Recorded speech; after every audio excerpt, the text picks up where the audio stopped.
संघर्ष टाइम्स, समस्या जनतेची, साथ आमची. केदारनाथ येथे ऑक्सिजन अभावी प्रकृती खालावली. कर्जतचे माजी नगरसेवक नंदू डोंबे यांचा हृदयविकाराने मृत्यू. कर्जतमधील परिचित उद्योजक तथा माजी नगरसेवक हेमंत उर्फ नंदू डोंबे वय वर्ष 68 यांचे दिनांक 27 रोजी सायंकाळी 7 वाजता केदारनाथ यात्रेदरम्यान हृदयविकाराच्या तीव्र झटक्याने निधन झाले.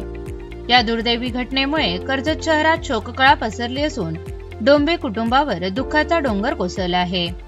मिळालेल्या माहितीनुसार डोंबे हे सहकुटुंब भगवान केदारनाथ यांच्या दर्शनासाठी गेले होते. हेलिकॉप्टरच्या साहाय्याने कुटुंबासह केदारनाथ येथे पोहोचल्यानंतर अचानक त्यांची प्रकृती बिघडली.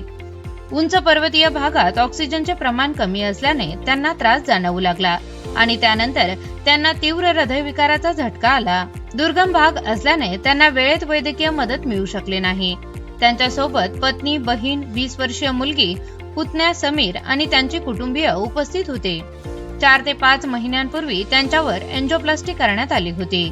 पहिल्या कर्जत नगर परिषदेचे माजी नगरसेवक, कर्जत बाजारपेठेतील जुने किराणा व्यापारी तसेच शासकीय अन्नधान्य पुरवठा व्यवसायाशी संबंधित व्यापारी म्हणून त्यांची ओळख होती. यशोदा मंगल कार्यालयाच्या माध्यमातूनही ते उद्योजक म्हणून प्रसिद्ध होते.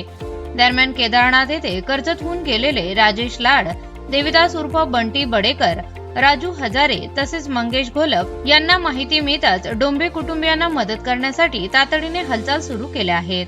त्यांचे पार्थिव केदारनाथ परिसरातून रुद्रप्रयाग जिल्हा रुग्णालयात आणण्यासाठी प्रयत्न सुरू असून गुरुवारी उशिरा शवविच्छेदन झाल्यानंतर पार्थिव कुटुंबाच्या ताब्यात देण्यात येणार आहे.